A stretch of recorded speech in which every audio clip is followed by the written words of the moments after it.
Start करें? आवाज आ रही है सभी को? चलिए, तो लास्ट क्लास में हम लोग देख रहे थे गैस लॉ, फिजिक्स में ये देख रहे थे ना। बॉयल्स लॉ देख लिया था हम लोगों ने। नेक्स्ट है चार्ल्स लॉ।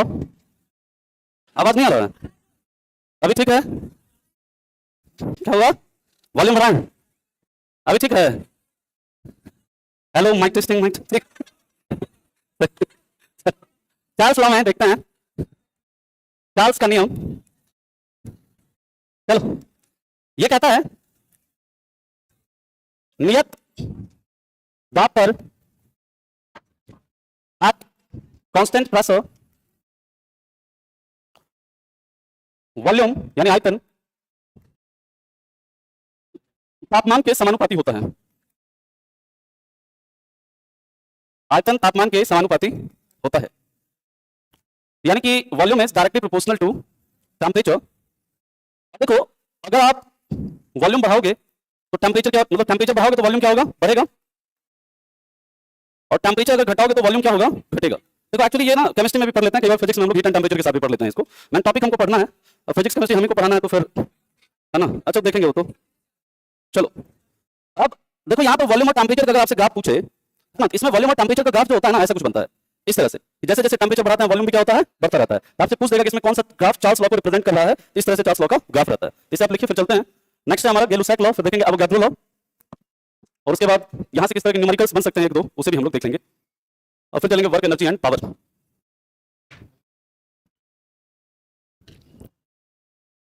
हो गया? इसको बोलेंगे straight line with positive slope, चढ़ते हुए ढलान के साथ सरल रेखा। हाँ बताइए। थर्मल फ्लास्क में तरल लंबे समय तक गर्म या ठंडा रहता है सभी के द्वारा। हाँ हाँ, वो जो नहीं बोतल होता है वही होता है। ठीक, बताएंगे, मीथेन पढ़ेंगे बताएंगे, है ना। हाइड्रोकार्बन टॉपिक का है ये। चलो, हो गया? चलिए, और लिखो, थोड़ा जल्दी से लिखो।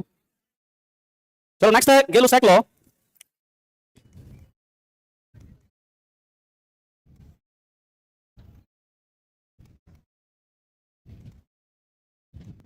ये कहता है कांस्टेंट वॉल्यूम यानी नियत आयतन पर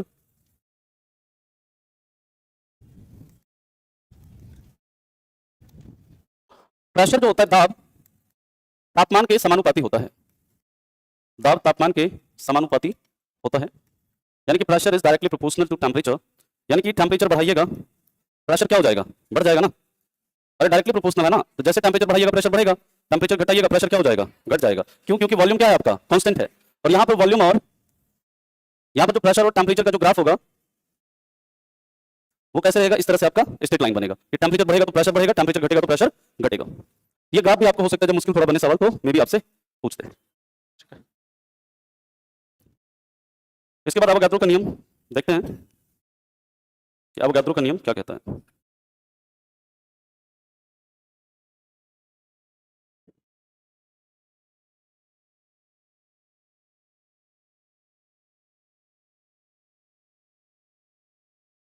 चलें आगे। ठीक, नेक्स्ट हम लोग बात करते हैं अवोगाद्रो का नियम।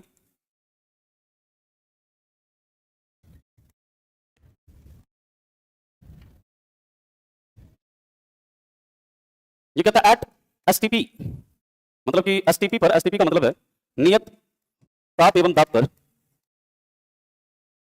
किसी भी गैस के समान आयतन में, किसी भी गैस के समान आयतन में, बहुत इंपॉर्टेंट है, अभी इसे समझेंगे हम लोग। एसटीपी पर यानी नियत ताप एवं दाब पर किसी भी गैस के समान आयतन में मोल की संख्या समान होती है। मतलब क्या है इसका समझते हैं। ये कहता है जैसे कोई भी गैस है, चाहे मान लीजिए हाइड्रोजन है, चाहे ये ऑक्सीजन है, चाहे ये मान लीजिए और कोई गैस मान लो हीलियम है ना। ये कहता है कि अगर इसका प्रेशर और क्या है टेम्परेचर सेम है, और अगर इसका वॉल्यूम भी सेम रहेगा, मान लीजिए कि यहाँ पर 5 लीटर हाइड्रोजन है, यहाँ पर 5 लीटर क्या है? ऑक्सीजन है, और यहाँ पर 5 लीटर क्या है? हीलियम है। इन सब में मोल की जो संख्या होगी ना, जितना नंबर ऑफ मोल इसका होगा उतना ही क्या होगा? इसमें होगा, उतना ही क्या होगा? इसमें होगा। मतलब कहता है एसटीपी पर यानी नियत ताप एवं दाब पर समान आयतन में गैसों की संख्या, मतलब किसी भी गैस के समान आयतन में किसी भी गैस के सेम वॉल्यूम में मोल की संख्या जो होती है वो क्या होती है? समान होती है। इसको भी और भी लिखने के लिए मैं समय दूंगा, पहले समझ लीजिएगा। ये कहता है कि कोई भी गैस, किसी भी गैस का एक मोल, किसी भी गैस का एक मोल एसटीपी पर यानी स्टैंडर्ड टेम्परेचर और प्रेशर पर कितना आयतन घेरता है? 22.4 लीटर आयतन क्या करता है? घेरता है। ये बहुत इंपॉर्टेंट पॉइंट है। और याद रखिएगा, किसी भी गैस के एक मोल में कितने एटम होते हैं ये तो पता होगा ना आपको। अब गादो नंबर के बराबर कितना होता है 6.02 इंटू 10⁻23 परमाणु होते हैं। बात समझ में आ गई। अब मान लीजिए आपसे पूछ दे कोई क्वेश्चन, अगर मान लो ऐसे मैं दे दूं, समझना कि हल मत करिए, 28 ग्राम नाइट्रोजन में, या फिर 28 ग्राम की जगह 28 हटा दो, 4 ग्राम हाइड्रोजन में कितने हाइड्रोजन के परमाणु, कितने हाइड्रोजन के एटम होंगे। पहले तो ये लिख लो इसको और इसके बाद ये सवाल करो। पहले आप इसे लिखिए फिर वो सवाल जो है उस सवाल को करना। बहुत इंपॉर्टेंट पॉइंट है ये, जितने भी पॉइंट्स हैं मतलब 50 बार अलग अलग एग्जाम में इन तीनों पॉइंट से सवाल पूछा गया है।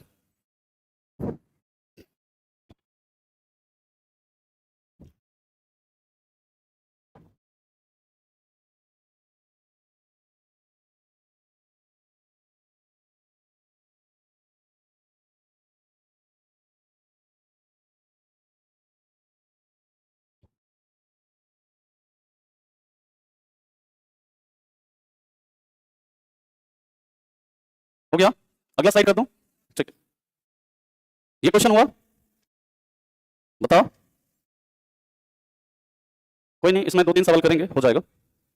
24.08 इतना क्या एटम आया, देखते हैं। देखो हाइड्रोजन का मास कितना होगा, तो अगर आपको नंबर ऑफ मोल निकालने बताया था, याद करो, नंबर ऑफ मोल निकालने के लिए क्या बताया था।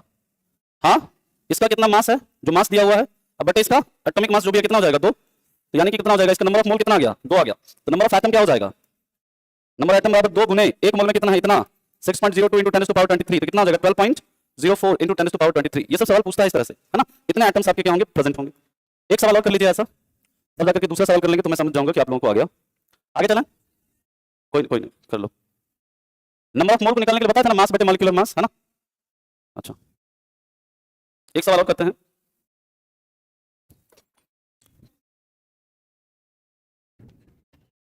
हो गया, चलो अगला क्वेश्चन लिखो।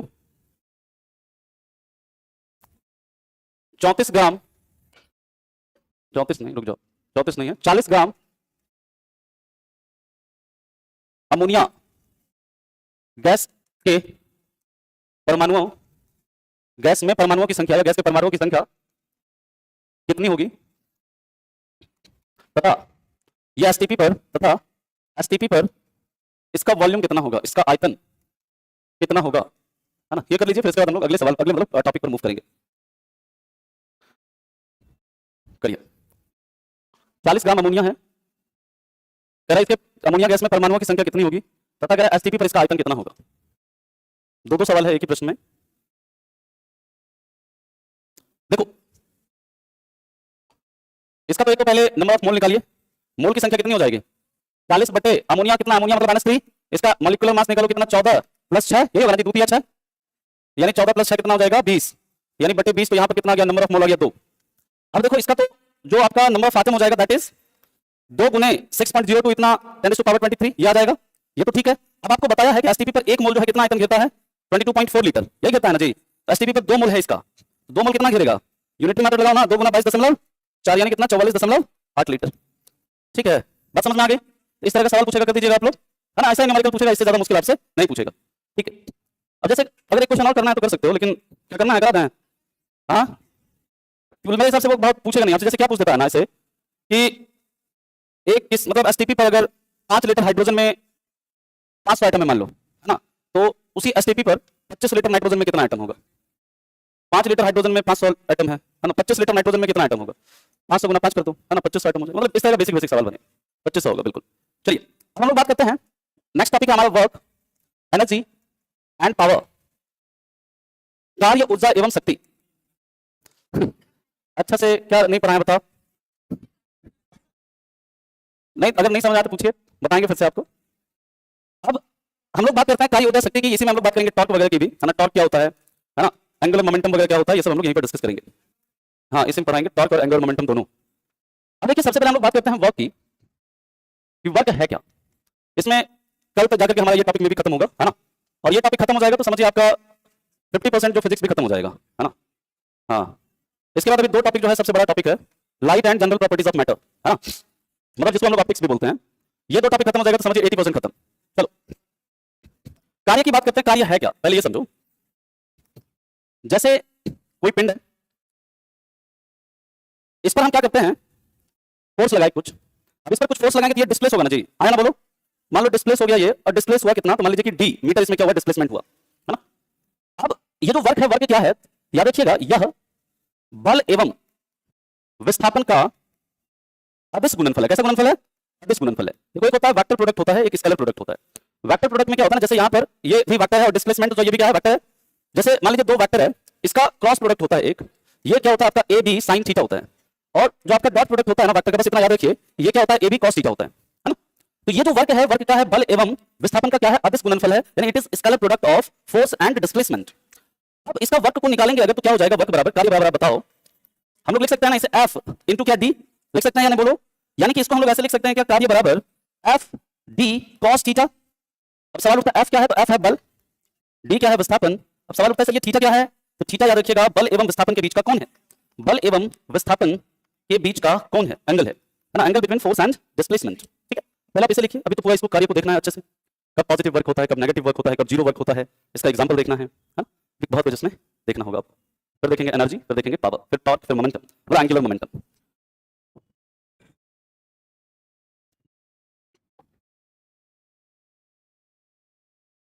हो गया,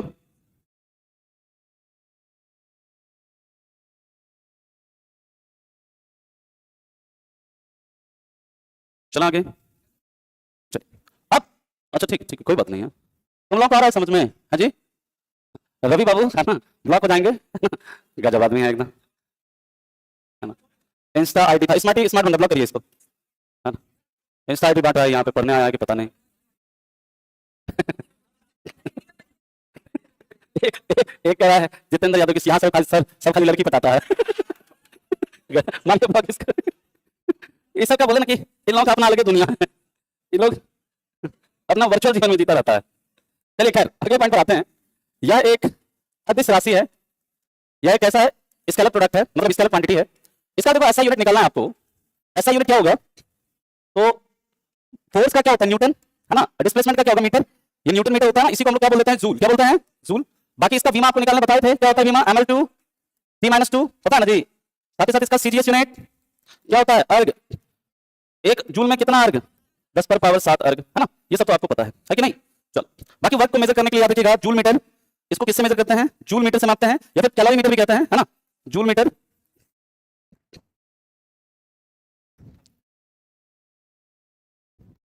बाकी ये कैलोरी वाला पता है आपको, एक कैलोरी में 4.18 जूल होता है, एक जूल में कितना कैलोरी होता है, 0.24 कैलोरी होता है। कई बार आपको ये चीज बता दिया है। अभी जैसे क्वेश्चन करिए, क्वेश्चन मैं यहीं पर लिख रहा हूं कि अगर किसी पिंड पर 50 न्यूटन का बल लगाने पर बल की दिशा में, बल की दिशा में 5 मीटर का विस्थापन होता है, तो किया गया कार्य क्या होगा। यहां पर तीनों चीज आपको पता होना चाहिए। आप क्या कर सकते हो, आराम से फॉर्मूले में वैल्यू पुट करिए एफ डी कॉस थीटा में, और आपका उत्तर आ जाएगा। न्यूमेरिकल इस तरह का बनेगा, और भी जितने टाइप के न्यूमेरिकल बनेंगे सभी हम लोग करेंगे। पहले आप इसे करिए, बेसिक्स एकदम अच्छे लेवल के न्यूमेरिकल पे ले जाएंगे आपको।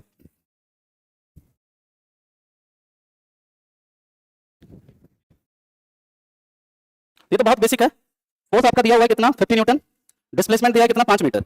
देखिए यहाँ पर दिया थीटा क्या, कि कह रहा है कि बल लगाने पर बल की दिशा में ही, यानी कि देखो इधर फोर्स लगा है, डिस्प्लेसमेंट भी इधर हो रहा है, तो थीटा कितना हो जाएगा, 0 डिग्री। अब वैल्यू पुट करिए, वर्क इज इक्वल टू क्या, F D cos theta, force कितना 50, displacement 5 into cos 0 degree, cos 0 degree का मान 1 होता है, 90 डिग्री का 0 होता है, तो ये कितना हो जाएगा 250 जूल, या न्यूटन मीटर भी लिख सकते हैं, है ना, 250 जूल या 250 न्यूटन मीटर भी लिख सकते हैं, कोई दिक्कत नहीं है। क्या हुआ, एक अर्ग में लिखना रहेगा तो ऐसे लिख देंगे, 2 पॉइंट ऐसे भी लिख सकते हैं, जैसे 2.5 गीगा अर्ग लिख सकते हैं क्या इसको, गीगा नहीं, एक मिनट रुक जाओ रुक जाओ रुक जाओ, लिख सकते हैं, लिख देता है ना, रुक जाओ, इसको हम ऐसे लिख सकते हैं क्या, 25 है ना, कितना 25 है, 250 है, 250 गुने 10 पर पावर 7 अर्ग, ये लिखेंगे ना। अब बताओ इसको हम ऐसे लिख सकते हैं 2.5 इंटू 10 टू पावर 9 अर्ग, लिख सकते हैं, अरे हाँ ना बोलो, तो क्या हम इसको 2.5 गीगा अर्ग नहीं लिख सकते हैं, बोलो, है ना, तो इसको डायरेक्ट 2.5 गीगा अर्ग भी लिखा जा सकता है। ठीक है, चलो अब हम लोग बात करते हैं इसके आगे। अच्छा रुक जाए, ठीक, अभी बहुत सारे इस चैप्टर से न्यूमेरिकल आपसे काफी बनता है, अलग अलग प्रकार के न्यूमेरिकल्स बनते हैं। सर पीपीटी से पढ़ाइए, 28 दिन के बाद एग्जाम है, जल्दी खत्म कीजिए, है ना है ना, केजीएस बाबू दिसंबर 31 तक आपका खत्म हो जाएगा सर, निश्चिंत रहिए उसके लिए, है ना चलो नेक्स्ट है, अगर अगर 10 केजी के किसी पिंड पर 100 न्यूटन का या बल लगाने पर किया गया कार्य 4500 जूल है, तो विस्थापन क्या होगा यदि विस्थापन बल की दिशा में हुआ है। इस तरह का एक यहां पर वेरिएबल चेंज कर देगा। आपको बस कभी भी क्वेश्चन में आपको क्या देखना है कि क्या क्या दिया हुआ है, हमें क्या कैलकुलेट करना है। तो फोर्स आपका दिया हुआ है क्या 100 न्यूटन, डिस्प्लेसमेंट आपको निकालना है, वर्क डन दिया आपको 4500 जूल एंड थीटा आपको दिया है 0 डिग्री, है ना, ये दिया हुआ है ना, यदि विस्थापन बल की दिशा में हुआ है। तो फॉर्मूला पुट करो 4500 इज इक्वल टू 100 इंटू कितना डिस्प्लेसमेंट, बाकी cos 0 को यहां पर मैंने 1 नहीं लिखा है, तो d इज इक्वल टू कितना हो जाएगा 45 मीटर। एक तो इस तरह का सवाल बनेगा, है ना। बाकी तीसरा आपका क्या होगा ना कि आपका डिस्प्लेसमेंट दे देगा और क्या करेगा, आपका वर्क डन दे देगा और आपसे पूछ देगा फोर्स। एक क्वेश्चन और कर ही लेते हैं। हाँ क्या हुआ, अभी एंगल चेंज करेंगे, काहे चिंता कर रहे हैं, अभी सब करेंगे, धीरे धीरे चेंज करेंगे बाबू, है ना। चलिए अब हम लोग बात करते हैं इसके आगे, मूव करें आगे। एक क्वेश्चन करिए कि अगर किसी पिंड पर 250 न्यूटन का बल लगाने पर बल से 60 डिग्री कोण पर 15 मीटर विस्थापन होता है, तो किया गया कार्य क्या होगा। देखते हैं यहां पर हमेशा वर्क डन, यहां पर देखिए एंगल आपको दे दिया एफडी cos थीटा, यहां पर आपको पुट करना है। इसके लिए आपको cos 60 का वैल्यू पता होना चाहिए और cos 60 का वैल्यू मैं लिख दे रहा हूं, कई बच्चों को अगर पता नहीं होगा तो ये होता है 1/2, ठीक है। अब इसमें वर्क डन आपको निकालना है, तो क्या करेंगे बताओ, 250 है गुने डी कितना है cos थीटा यानी cos 60, ये 250 गुने 15 गुने 1/2, ये काटिएगा 125 बार में कटेगा, इसको सॉल्व कर लीजिएगा 5 1875 जूल, यही होगा ना जी। इस तरह का सवाल बनता है, ये सब पूछा हुआ सवाल है। अब हम लोग इसके आगे चलते हैं, कंडीशन अब हम लोग देखते हैं कि कब हमारा वर्क डन जो है 0 होगा, कब हमारा वर्क डन जो है पॉजिटिव होगा और कब हमारा वर्क डन नेगेटिव होगा। क्या हुआ, डायरेक्शन इसमें आपसे नहीं पूछेगा, है ना, वो सब नहीं पूछता, इतना नहीं पूछेगा, आपसे इतना भी पूछ ले बहुत है ना। अभी क्या क्या पूछ सकता है अभी देखते हैं, अभी पूरा आगे हम लोग देखेंगे। डायरेक्शन ऐसा नहीं पूछेगा क्योंकि वर्क का कोई डायरेक्शन थोड़ी ना होगा, है ना, वर्क का कोई डायरेक्शन यहाँ पर नहीं होगा। अब देखिए अगर हम लोग देखते हैं यहाँ पर एक कंडीशन हम लोग समझते हैं, समझो ये कोई पिंड है, इसका मास मान लीजिए है आपका 50 kg, कितना है 50 kg। इस पर ये सरफेस जो है ना, ध्यान से समझना, ये सरफेस कैसा है, ये सरफेस है रफ सरफेस है, कैसा सरफेस है रफ सरफेस है। इसके ऊपर फोर्स लगाया हमने, इस तरह फोर्स लगाया, मान लीजिए 100 न्यूटन का फोर्स लगाया और इसमें इस तरफ डिस्प्लेसमेंट हुआ, इसी डायरेक्शन में डिस्प्लेसमेंट हुआ, मान लो 20 मीटर का इधर डिस्प्लेसमेंट हो रहा है, लेकिन ये फ्रिक्शन के कारण इसको अपोज कर रहा है एक फ्रिक्शन फोर्स और इसके जस्ट अपोजिट डायरेक्शन में एक फ्रिक्शन फोर्स काम कर रहा है, मान लीजिए कितने न्यूटन का 15 न्यूटन का, ठीक है। समझना इसको, इस इमेज को समझ लिया अगर आपने, आपको सारा समझ में आ जाएगा कब वर्क डन पॉजिटिव होता है, कब 0 होता है, कब नेगेटिव होता है।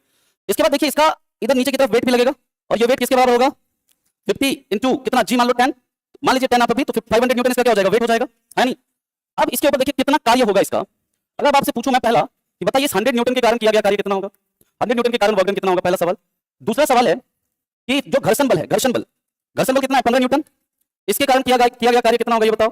और तीसरा मैं आपसे सवाल पूछूं कि इसका जो भार है, यानी जो इसका वेट लग रहा है कितना 500 न्यूटन, इसके कारण किया गया कार्य कितना होगा इसके ऊपर, है ना जी। अब देखो इस कंडीशन, पहले कंडीशन की अगर हम बात करें, हमें हमेशा क्या निकालना है, फोर्स, डिस्प्लेसमेंट और क्या एंगल उसका। तो यहाँ पे फोर्स आपका 100 न्यूटन फोर्स है, तो फोर्स कितना हो गया 100 न्यूटन, डिस्प्लेसमेंट कितना होगा बताओ 20 मीटर। और पहले कंडीशन में आपका थीटा क्या है, इधर देखो थीटा मैं निकालना होता है, यहाँ पर जैसे मान लीजिए इधर ही फोर्स है, इधर ही क्या है डिस्प्लेसमेंट है, थीटा क्या हो गया यहाँ पर 0 डिग्री, यहाँ पर वर्क डन आ गया आपका क्या f into D into cos theta, जो भी अभी तक निकालते हुए आ रहे हैं, f d cos 0 यानी f इंटू डी इंटू 1 यानी फोर्स इंटू डिस्प्लेसमेंट आ गया, और ये 100 इंटू क्या हो जाएगा 20 यानी 2000 जूल आ गया, ठीक। ये तो सबसे सिंपल, ये तो अभी तक हम लोगों ने कई सारे एग्जांपल देखा इसका। अब घर्षण बल के कारण देखिए जो 15 न्यूटन है, इसके कारण वर्क डन क्या होगा, यहाँ पर फोर्स कितना है बताओ 15 न्यूटन, डिस्प्लेसमेंट कितना है 20 मीटर, लेकिन अब देखिए यहाँ पर फोर्स किधर लगा, इधर, मतलब फोर्स किधर लगा, सॉरी इधर, उधर लगाना जी, यहाँ पर डिस्प्लेसमेंट किधर हो रहा है इधर, तो थीटा कितना है 180 डिग्री, यहाँ पर वर्क डन आपका क्या हो जाएगा f into d into cos 180 degree, और ये 15 इंटू 20 इंटू क्या हो जाएगा -1, cos 80 का मान 180 का मान कितना होता है -1, यानी यहाँ पर वर्क डन जो हो गया कितना हो गया -300 जूल हो गया।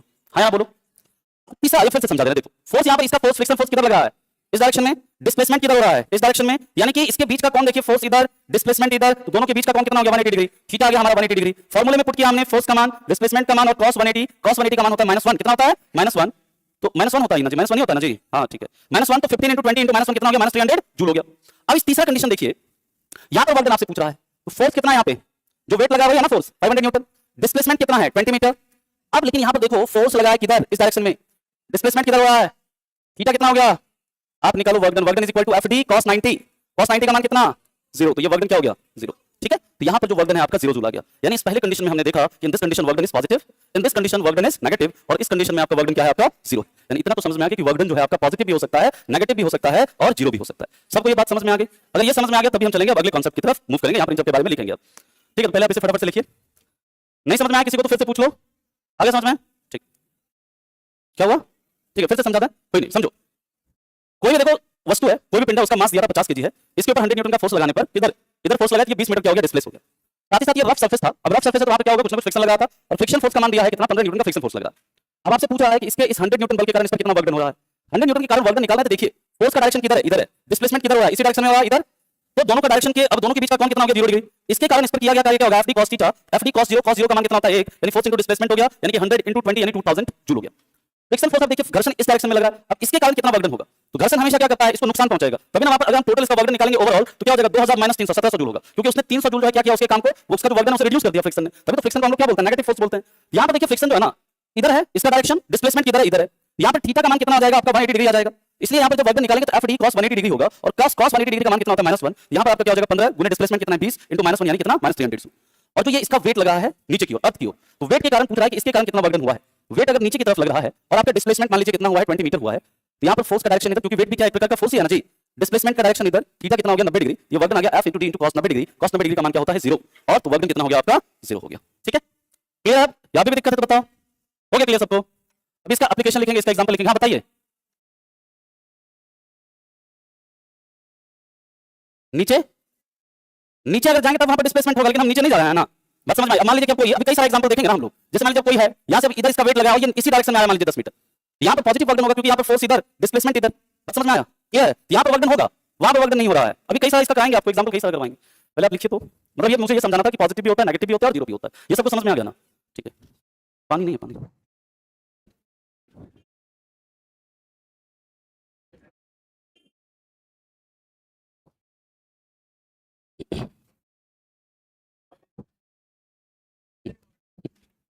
हो गया, लिखिए सभी ने,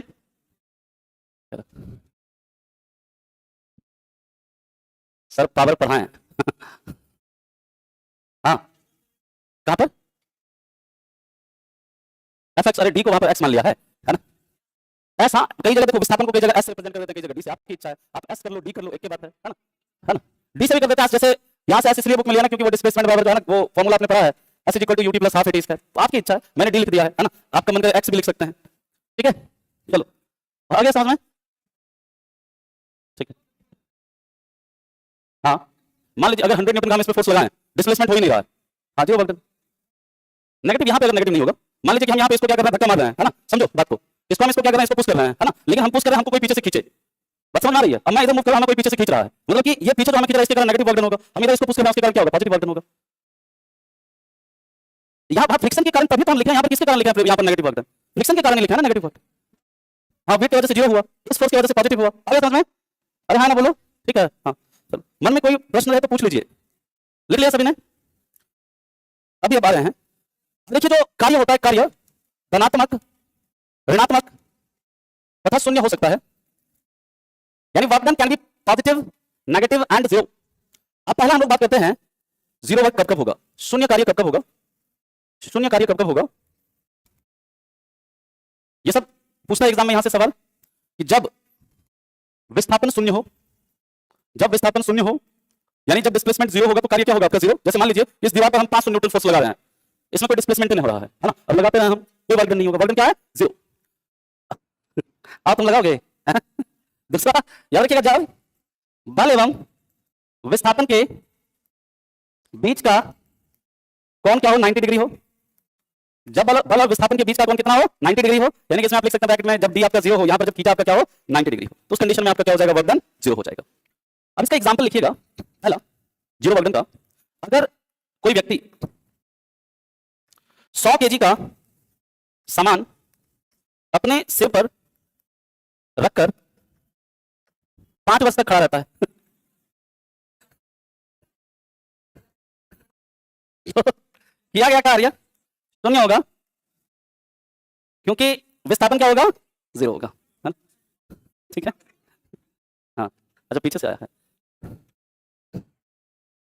प्रणाम गुरुजी, अगले चैप्टर से पीपीटी से पढ़ाने की कृपा करें ताकि हमारा सिलेबस समय से पूरा हो सके। आप निश्चिंत रहिए, समस्त छात्रगण की तरफ से ये बोल रहे हैं, है ना? अरे मेरी बात सुन लो सब लोग, आपका एग्जाम 18 जनवरी को है और मैं बार बार आपको बोल रहा हूँ कि 31 दिसंबर तक आपका सिलेबस कंप्लीट हो जाएगा, है ना? हाँ जी, 10 दिन में खत्म हो जाएगा, काहे नहीं होगा? बायो तो मैं फिजिक्स केमिस्ट्री की बात कर रहा हूँ, है ना? ठीक है, ठीक है, ठीक है, ठीक है। 2 दिन नहीं समझ रहे क्या? अच्छा नहीं, मेरा तो भाई हो जाएगा 31 को, है ना? 2 दिन यानी 29 को करना है, वो तो नहीं होगा। ठीक है, नहीं 1 जनवरी को नहीं लेंगे, है ना? चलो अगला पॉइंट लिखो। सेकंड, अगर कोई व्यक्ति 100 सीढ़ी चढ़ता है और वापस उतर जाता है तो किया गया कार्य 0 होता है। क्या हुआ? 5 किलोमीटर दौड़ के कोई गया, हाँ बिल्कुल किया गया कार्य, अभी लिखाएंगे ना। थर्ड, अगर कोई कूली 100 केजी का सामान लेकर 500 मीटर चलता है तो किया गया कार्य 0 होगा। क्यों यहां पर 0 होगा? क्योंकि थीटा क्या हो जाएगा? 90 डिग्री, है ना? अब मान लीजिए कूली है, इस अपना सब ऐसे वेट रखा हुआ है और ये चल रहा है इधर, तो थीटा क्या हो जाएगा? 90। ठीक है, देखो कूली को जैसे उन्हें समझाना सामान फेंक के चलेगा, है ना? ठीक है, तो ये सब एग्जाम में पूछे तो उसमें टिक लगाना, वहां पे मत बताना उसको, है ना? नहीं तो वहां पर चलेगा फिर न्यूटन का तीसरा नियम। अगला है, अगर कोई व्यक्ति किसी दीवार पर 500 न्यूटन का बल लगाता है और दीवार स्थिर है, अंबुजा सीमेंट से बना हुआ दीवार है। स्थिर है। अच्छा, तुम्हारे तो दीवार में भी छड़ लगता है। दीवार में तो ईटा भाई लगता है ना। वो तो पीलर में लगता है ना, हम पीलर तो लिख किए हैं। चलो ठीक है, अगर कोई व्यक्ति किसी दीवार पर 500 न्यूटन का बल लगाता है और दीवार स्थिर है तो किया गया कार्य 0 होगा, 0 होगा, क्योंकि यहां पर विस्थापन क्या हो जाएगा? 0। बस आपको देखिए, कभी भी इस तरह का एप्लीकेशन रहे आपके दिमाग में यह रहना चाहिए कि डिस्प्लेसमेंट अगर 0 तो किया गया कार्य 0, अगर थीटा आपका 90 डिग्री तो किया गया कार्य 0 होगा। बात समझ में आ गई? इतना बस आपके दिमाग में होना चाहिए। अब हम लोग देखते हैं धनात्मक कार्य, फिर देखेंगे ऋणात्मक कार्य। ठीक है,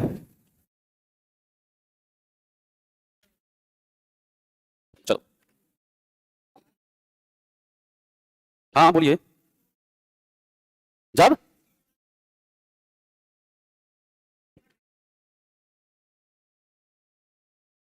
देखिए पीठ पे लिया ना तो वहां पे झुक करके वो क्या करता है ना, चलता है। ये सब अभी लिखाएंगे आगे एप्लीकेशन कि पहाड़ पे हम लोग चलते हैं तो झुक के काहे चलते हैं, है ना? या सीधा काहे नहीं चलते हैं? कभी भी पहाड़ पर देखते हैं जो सामान लेके जाता है वैसे थोड़ा सा झुक करके चलना चाहिए, चलेगा।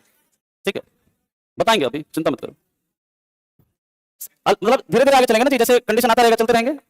अगला है धनात्मक कार्य। देखो धनात्मक कार्य की बात करते हैं तो जब थीटा का मान क्या हो? 90 डिग्री से कम तथा 0 डिग्री तक हो, ये होना चाहिए। मैं यहां पर वो लिख दे रहा हूं ऐसे, थीटा जो है 90 डिग्री से कम है और कहां तक है? 0 डिग्री तक है। इस तरह से आपसे ऑप्शन में इसी तरह से देगा, है ना, कि इसमें कौन सा धनात्मक कार्य किस कंडीशन में हो सकता है।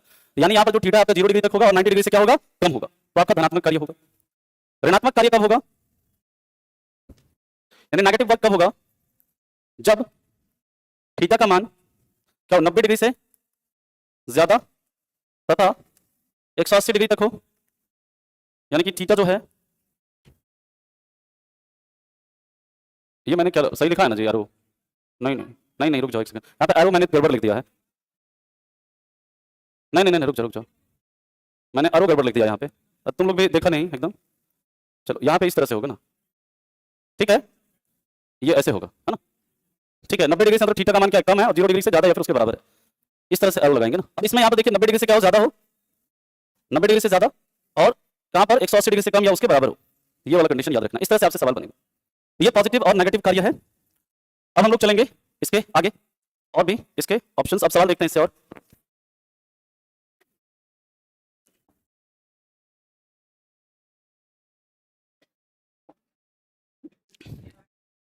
ठीक है, आगे चलें। हाँ, चाय पी लेंगे, क्वेश्चन देते हैं तब तक तुम लोग क्वेश्चन बनाएगा ना जी। हाँ, तुम लोगों को तो चाय पीना नहीं है, हाँ? चलो चाय पीना थर्मस में लेकर आया करो तुम लोग भी अपना। चलो नेक्स्ट क्वेश्चन है, लिखो। अगर 40 केजी के किसी पिंड पर, थर्मस का बोतल होता है बोतल अगर थर्मस है होना चाहिए, मतलब थर्मस का बोतल क्या 40 केजी के 40 केजी के किसी पिंड पर कुछ बल लगाने पर यह 4 मीटर प्रति सेकंड स्क्वायर के विस्थापन से, मतलब सर के त्वरण से, विस्थापन के त्वरण से 20 मीटर क्या होता है, विस्थापित होता है। 20 मीटर विस्थापित होता है, तो उस पर किया गया कार्य क्या होगा? तो उस पिंड पर किया गया कार्य क्या होगा? अब यहां पर देखिए डायरेक्ट आपको फोर्स नहीं दिया है, आपको अब यहां पर फोर्स निकालना होगा, और यहां पर दे दिया मान लीजिए थीटा जो है 0 दे दी गई है, मतलब कि बल और विस्थापन का दिशा सेम है। तो वर्क डन इक्वल टू क्या होगा? F D cos theta. F कितना है आपका, निकालना होगा F. F is equal to क्या इनटू है 40 गुने 4 यानी 160, यही होगा ना। 160 गुने 20 गुने कॉस 0 डिग्री यानी 16 दूनी 3200 जूल। इस तरह का सवाल भी आपसे बन सकता है। अब हम लोग बात करते हैं इसके आगे, ठीक है। चाय पीना नहीं, हाँ ठंडा जाएगा नहीं तो।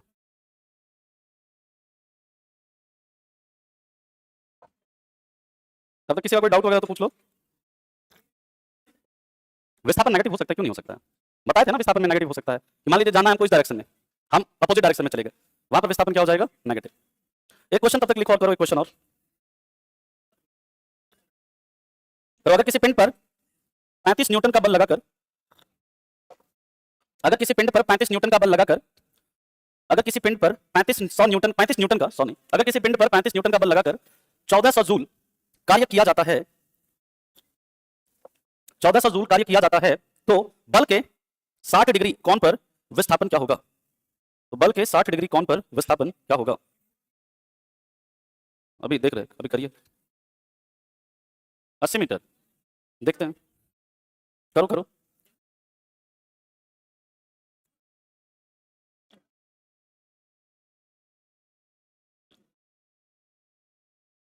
क्वेश्चन फिर से बोल दूं, किसी पिंड पर 35 न्यूटन का बल लगाने पर 1400 जूल कार्य किया जाता है, तो बल के 60 डिग्री कोण में विस्थापन क्या होगा? 80 मीटर आएगा, ठीक है। 80 मीटर होगा, 80 मीटर।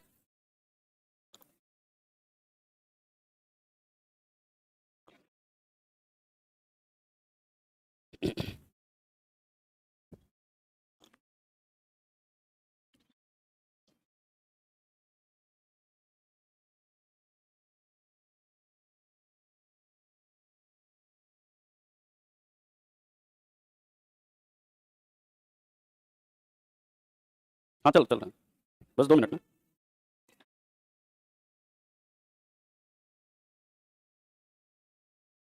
क्लास 9 बजे तक होगी, है ना? ये कोई इसमें वो नहीं मिलेगा आपको, ठीक है। हाँ हाँ, 9 बजे तक क्लास चलेगी। हाँ कल भी आपका 9 बजे तक रहेगा क्लास, है ना?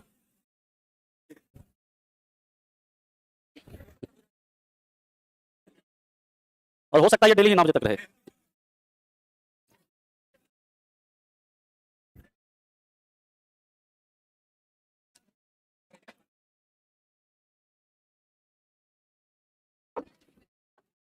चलिए अब हम लोग बात करते हैं एनर्जी। एनर्जी यानी ऊर्जा। अच्छा आंसर निकालना है। क्वेश्चन वो जो था ना उसका उत्तर हो जाएगा, फोर्स कितना था 35, वर्क डन था 1400 जूल, थीटा था आपका 60 डिग्री, तो work done is equal to कितना? F D cos theta 35 into D into cos 60 degree. ये 1 होता है, 1/2 होता है ना जी। 35 से घटा 40 बार में 80 मीटर, ठीक है। ये तो आसान क्वेश्चन था। चलिए अभी क्वेश्चन अच्छा भी आएगा। अब हम लोग एनर्जी की बात करते हैं, तो सबसे पहले याद रखना एनर्जी होता क्या है? तो कार्य करने की क्षमता को ऊर्जा कहते हैं। Efficiency to do any work is called energy. अब देखिए ये भी कहा, यह एक अदिश राशि है, यह एक कैसी राशि है? अदिश राशि है, स्केलर क्वांटिटी है, और इसका भी वही ऐसा यूनिट जो होता है क्या होता है? जूल। इसका भी वीमा जो होता है वो आपका ml/t-2, है ना? और याद रखिएगा इसका एक यूनिट होता है इलेक्ट्रॉन वोल्ट, है ना? 1 इलेक्ट्रॉन वोल्ट किसके बराबर? 1.6 × 10⁻⁻19 जूल के बराबर। बाकी आपको ये सब पता है कि इसका एक यूनिट किलो वाट आवर भी है, यानी किलो वाट आवर, या फिर जैसे हम लोग क्या कहते हैं यूनिट, ये इसका कैसा यूनिट है? कमर्शियल यूनिट है, वाणिज्यिक मात्रक है ना जी? एनर्जी का कमर्शियल यूनिट है, वाणिज्यिक मात्रक है। और 1 किलो वाट आवर बराबर कितना होता है आपको पता है? ये सब पहले बता चुका हूं ना, 36 लाख जूल, या फिर 3.6 इंटू 10⁻⁶ जूल, या फिर 3600 किलो जूल, ये सब बता चुका हूं। ठीक, अब यहां पर ऊर्जा के प्रकार से सवाल बनता है, ऊर्जा संरक्षण के सिद्धांत से सवाल बनता है।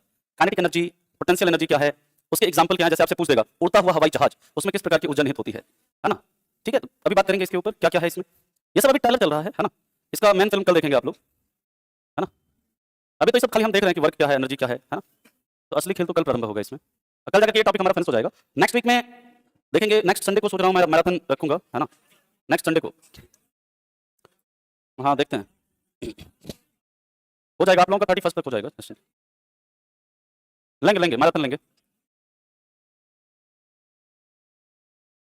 31 तक। हाँ मैराथन लेने के बाद की बात कर रहे हैं आप। ये नहीं आपको लगा ना कि इतना कितना भी मुझे लगा 10 दिन हुआ होगा, फिजिक्स स्टार्ट हुआ कितना 15 दिन हुआ होगा, मुश्किल से 15 दिन हुआ होगा। इस चीज को ऑनलाइन में कवर करने में ना इसी चीज को 3 महीने लगते हैं, है ना। ऑनलाइन में कम से कम ये मान लीजिए कि 70 आज के आसपास लगते हैं इसमें। ठीक है, तो आप लोगों का 1-1.5 महीने में, मतलब 1 महीने में हो रहा है, तो खैर आप लोग भी मतलब चीज़ों को जल्दी वो कर रहे हैं, सीख रहे हैं, इसलिए हो रहा है। नहीं तो कई बार क्या होता है ऑनलाइन में एक के बाद को 5 बार समझाना पड़ता है ना, होता है। अब यहाँ पर खरीद लोगों का दुनिया ही अलग है चलिए हम लोग, अच्छा कल आप लोगों के लिए, कल आप लोग अगर यूट्यूब पर भी कल आप लोगों की एक क्लास होगी, अगर आप लोग देखना चाहोगे तो 12 से 1 के बीच में होगा। अच्छा क्लास में रहेंगे आप लोग, मतलब हाँ ठीक है, ये मतलब मैं ये बोल रहा हूँ कि इसमें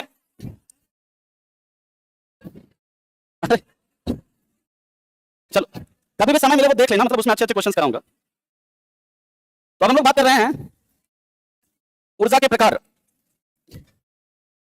सबसे पहला होता है गतिज ऊर्जा, या जैसे हम लोग बोलते हैं काइनेटिक एनर्जी। याद रखिएगा गतिज ऊर्जा के बारे में, किसी पिंड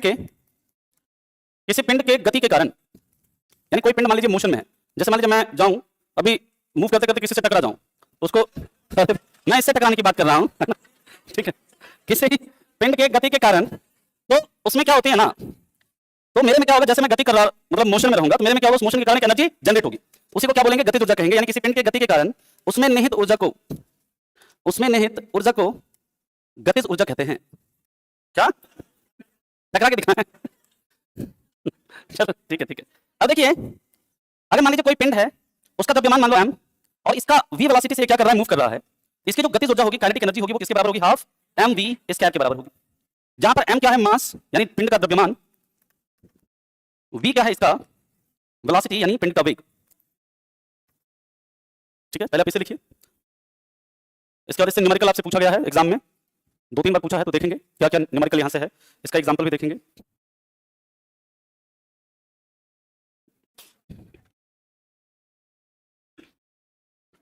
चला आगे, चलो अब हम लोग बात करते हैं,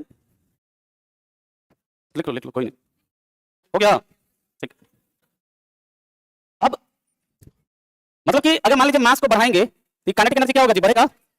मास को घटाएंगे तो काइनेटिक एनर्जी घटेगा, यानी कि कोई पिंड जितना बड़ा होगा उसका काइनेटिक एनर्जी भी उतना ज्यादा होगा, किसी का द्रव्यमान जितना कम होगा उसमें काइनेटिक एनर्जी भी उतना कम होगा। वेलोसिटी अगर बढ़ाएंगे तो काइनेटिक एनर्जी बढ़ेगा, और वेलोसिटी घटाएंगे तो काइनेटिक एनर्जी घटेगा। ये सब सवाल पूछता है, इसलिए यहां पर लिख दिए हैं। अब देखो कि मान लीजिए एक होता है मोमेंटम जो होता है, यानी कि कोई पिंड अगर गति में होता है तो उसके कारण क्या होता है, उसमें एक मतलब मोमेंटम एक ऐसी फिजिकल क्वांटिटी होती है जो कि क्या बताता है कोई भी पिंड किस गति से क्या कर रहा है, मूव कर रहा है ना। और p इक्वल टू क्या होता है, m इंटू v। और काइनेटिक एनर्जी और मोमेंटम के बीच में आपको रिलेशन बताया था, है ना, कि कैसे आया था, ये भी बताया था, p स्क्वायर क्या होता है 2m होता है ना। ठीक है, अब देखिए यहां पर पहला एक क्वेश्चन आप लिखेंगे, अगर किसी पिंड का द्रव्यमान दोगुना तथा उसका वेग आधा कर दिया जाए, तो गतिज ऊर्जा पर, काइनेटिक एनर्जी पर क्या फर्क पड़ेगा। करिए इसको सॉल्व, आधा हो जाएगा, है ना। कैसे हो जाएगा आधा, देखो आपका पहले काइनेटिक एनर्जी मान लो क्या है, हाफ एम वी स्क्वायर।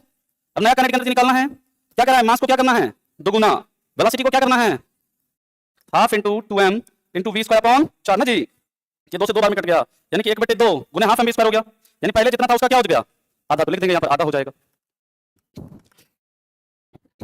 इसे लिखो, फिर चलते हैं इसके आगे। और ये सब तो लिखा दिया था ना आपको, किसी पिंड का जो मोमेंटम है और उसका वेग का अनुपात क्या बताता है, बता दिया था। ये सब जाकर मोमेंटम में देखना, तो मोमेंटम और वेग के अनुपात से हमें क्या मिलता है, मास मिलता है ना। मोमेंटम और मास के अनुपात से हमें क्या मिलता है, वेग मिलता है। ये सब लिखा दिया आपको जब हम लोग मोमेंटम पढ़ रहे थे। अब इसके आगे चलते हैं।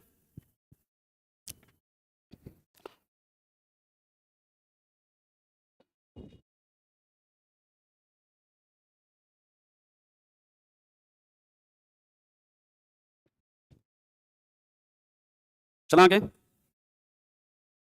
नेक्स्ट हम लोग बात करते हैं, हाँ जी बताइए कहाँ पे, ये बोल रहे हैं ना, ये वी स्क्वायर अपॉन 4 है, दो कट गया, ये आधा हाफ इंटू ये लिख दिया 1/2 mv स्क्वायर को इधर लिख दिया, किसको इसको, ये 2 से 2 कट गया ना, डायरेक्ट भी लिख सकते हैं, काहे नहीं लिख सकते, हम तो ये समझाने के लिए लिखा ना कि पहले का आधा है, पहले हमारा ये था हाफ mv स्क्वायर और उसका आधा है ये, नहीं समझे, अरे इसको आप ये ऐसे बोल रहे हैं ना कि 1/2 इंटू 1/2 mv स्क्वायर से लिख सकते हैं, इसको मान लो कि ये कह रहे हैं कि हम 1/4 लिखते हैं, यही बोल रहे हैं ना, इस 1/4 को हम क्या लिख सकते हैं, 1/2 1/2 mv स्क्वायर लिख सकते हैं, यानी पहले का हम ये बताने के लिए ऐसे लिखेंगे पहले इतना था और इसका क्या है आधा है, आया बात समझ में, लिख लिया सभी ने, चलो नेक्स्ट इसका एग्जांपल लिखिएगा पहले, एग्जांपल, तो पहला एग्जांपल, सड़क पर चलती कार, हवा में उड़ती नहीं, सड़क पर चलती कार, सड़क पर चलती साइकिल, साइकिल का आविष्कार किसने किया था बता सकते हैं, मैकमिलन ने, सड़क पर दौड़ता घोड़ा,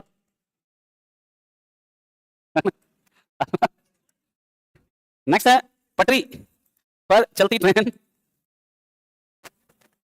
ठीक है, सड़क पर दौड़ता बालक, जैसे आप लोग दौड़ने जाते होंगे है ना, सड़क पर दौड़ता बालक है ना, ठीक है, मतलब यहां पर हाइट नहीं होना चाहिए है ना, अगर हाइट हो गया तो समझ जाओ वहां पर पोटेंशियल एनर्जी हो जाएगा, हाइट शुड बी 0, ठीक है,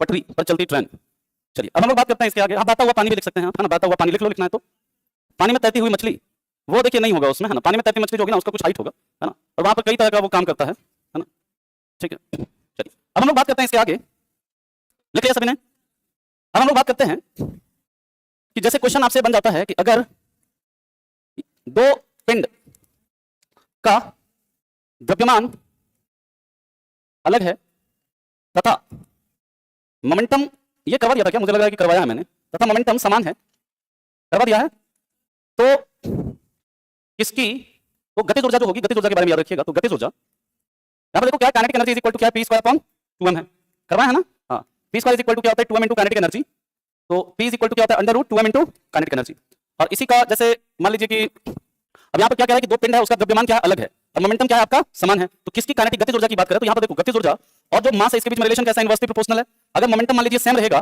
तो गतिज ऊर्जा में क्या होगा कि जिसका मास ज्यादा, ये लिखा हुआ है आपको, जिसका मास ज्यादा उसकी गतिज ऊर्जा क्या हो जाएगी, कम, कम होगी, ये सब सवाल आपके एग्जाम में बनता है, और जिसका मास कम उसकी गतिज ऊर्जा ज्यादा,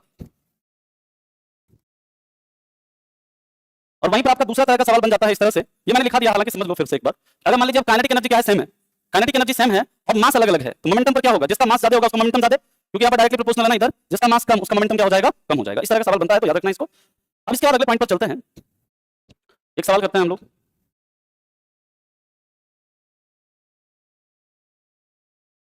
चला आगे, एक क्वेश्चन करिए, अगर, अच्छा नहीं लिखे हो, कोई नहीं लिखिए लिखिए है ना, आराम से लिखो, कोई बात नहीं है, कोई बात नहीं, कोई बात नहीं, नहीं समझ में आया तो पूछो फिर से समझा देंगे है ना, नहीं समझ में आया तो पूछिए फिर से हम समझा देंगे,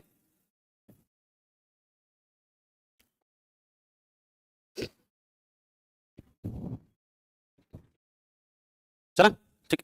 नेक्स्ट हम लोग बात करते हैं, क्वेश्चन करते हैं, अगर किसी दो पिंड का, मतलब मत करिए, द्रव्यमान का अनुपात, द्रव्यमान समान है तथा इसके संवेग का अनुपात 3:4 है, तो इसके काइनेटिक एनर्जी का अनुपात क्या होगा। इसके बाद एक सवाल और करेंगे थोड़ा सा इससे भी 9:16 है ना, ठीक। एक क्वेश्चन और करिए, अगर किसी पिंड के, किसी दो पिंड के द्रव्यमान का अनुपात 4:5 है तथा इसके संवेग का अनुपात 3:4 है, तो काइनेटिक एनर्जी का अनुपात क्या होगा। इस तरह का सवाल बनता है पेपर में। अब देखते हैं, ये वाला तो आसान है, बहुत आसान है ये तो। इसको कैसे करना है देखो, समझिए। आप लोगों को यहाँ क्या दिया, किसी दो पिंड का द्रव्यमान समान है, किसका अनुपात पूछ रहा है, काइनेटिक एनर्जी का। काइनेटिक एनर्जी 1 मान लीजिए क्या होगा, p²/2m, मास सेम बोल रहे थे इसलिए हम m ही लेते हैं मास। दूसरे का काइनेटिक एनर्जी क्या होगा, p²/2m, मास सेम एनर्जी। अब हमको काइनेटिक एनर्जी का अनुपात पूछ रहा है, ये बताओ अगर हम करते हैं काइनेटिक एनर्जी 1 बटे काइनेटिक एनर्जी 2, क्या हो जाएगा, p1²/2m बटे p2²/2m, यही होगा ना जी। 2 काट दिए, क्या बच गया, p1² बटे, इसको हम ऐसे लिख देंगे p1/p2 का होल स्क्वायर। ये दिया हुआ है हमको, कितना दिया है, 3/4, तो 3/4 का स्क्वायर क्या हो गया, 9/, ये तो आसान है। यही फॉर्मूला यहाँ पर भी लगेगा, बस इसमें क्या करना है, इसके जगह पे 2m1 इसके जगह पे 2m2 और उसको डिवाइड कर देना है। और इसको यहाँ पे आपको दिया है m1:m2 कितना दिया है 4:5 और p1:p2 कितना दिया है 3:4 करना है इसी को।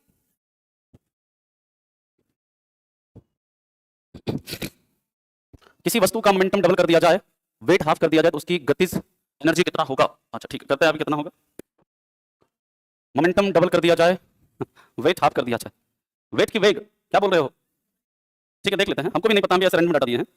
काइनेटिक एनर्जी 1 बराबर, अगली स्लाइड पे करते हैं, यहाँ पे नहीं हो पाएगा, अगली स्लाइड पे चलते हैं। काइनेटिक एनर्जी 1 बराबर क्या होगा p1² 2m1, काइनेटिक एनर्जी 2 बराबर p2² 2m2 है ना जी, डिवाइड कर दो दोनों को। काइनेटिक एनर्जी 1 बटे kinetic energy 2 is equal to p1² 2m1 और गुने क्या 2m2 बटे p2², यही होगा। ये 2 कट गया, क्या बचा p1 बटे p2 का स्क्वायर और गुने क्या m2 बटे m1, ये बचा ना जी, आया ना बोलो। ये p1 by p2 कितना दिया है 3:4, 3:4 का स्क्वायर करो कितना 9/16 गुने m2/m1, क्या हो जाएगा m2/m1, अरे ये m1:m2 है तो m2/m2 क्या हो जाएगा 5/4 होगा ना जी, है ना बोलो। तो 45 बटे कितना 64, ये होगा उत्तर इसका। हाँ बात समझ में आया, इस तरह का भी सवाल आपसे बन सकता है ना, बहुत ज्यादा मुश्किल बनेगा, देखो ऐसा बनेगा, इससे ज्यादा मुश्किल नहीं बनेगा, ठीक है। और भी इसमें कई सारा अभी देखेंगे हम लोग आगे, अभी तो काइनेटिक एनर्जी ही देखे हैं सिर्फ। चलो अब फिजिक्स को रोकते हैं यहीं पे आज, है ना, और 5 मिनट का ब्रेक लो, पीछे करते हैं, ठीक है। और कोई डाउट है तो आप पूछ सकते हो आके, है ना। कॉन्सेप्ट देखो समझ जाओगे ना तो ये सब बहुत हल्का चीज है, अगर आपको समझ में आ गया ना तो फिर क्या आगे करते हैं, आगे करते हैं कोई। चलिए 5 मिनट का ब्रेक लीजिए, फिर हम लोग केमिस्ट्री करते हैं प्रारंभ।